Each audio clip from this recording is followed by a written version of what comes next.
हरगोविंद अरोड़ा जी, हम बात करेंगे जिस तरह जो आज का बयान आया प्रधानमंत्री का, यह आपका और कुछ विचार है? देखिए, ये हर युग में जीत तो सच्चाई की होती रही है और ये एक अहंकार की और हठधर्मी की हार है। किसी की जीत या हार नहीं है। और ये देश की जनता, क्योंकि ये कृषि प्रधान राष्ट्र है, तो ये इसीलिए इसको जनता की जीत कहेंगे। जिस तरह किसान बॉर्डर पे जमे बैठे, क्या आपको लग रहा है किसान अभी हटेंगे वहाँ से?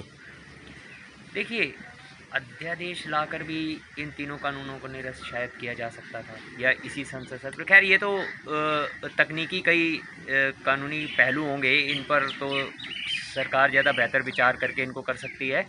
लेकिन अब किसान भाइयों का भी ऐसा मानना है कि अब 1 डेढ़ महीना और दे देख लेते, 2022 में आए तो दोगुनी हो ही जाएगी। क्या आपको लग रहा है यूपी चुनाव या और भी कई राज्यों में चुनाव है, उसको लेके प्रधानमंत्री जी का ये बयान आया? बिल्कुल 100%। इस कानून को वापसी लेने के पीछे जनता की या किसानों की संवेदनाएं नहीं हैं, केवल और केवल यूपी का हारता दिखता हुआ चुनाव है।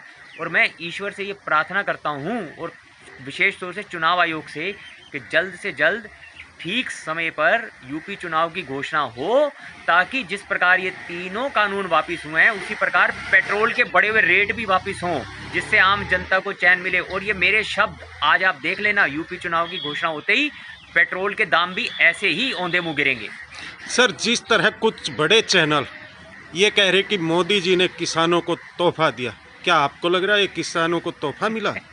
तो पहले क्या दिया हुआ था? ये जो भक्त चैनल गुणगान कर रहे थे, उनके तलवे जो ये सरकारों के चाटते हैं अपनी दुकान चलाने के लिए, तो ये अब ये बताएं कि पिछले 1 वर्ष से इसका मतलब उनको फांसी पर लटका रखा था, जो अब तोहफे दिए जा रहे हैं। जिस तरह पहले जो किसान बिल आया था उस पे कह रहे थे किसानों को तोहफा, और अब बैक अब फुट आप में छोड़िए जाने ना, पे भी फिर इनके विषय में क्या बात करना, इन चाटुकारों के विषय में। देश का दुर्भाग्य तो यही है कि लोकतंत्र का जो महत्वपूर्ण स्तंभ है, जिसे पत्रकारिता कहते हैं, वही कलम बिकी पड़ी है उसमें। तो अब इन पर क्या चर्चा करनी।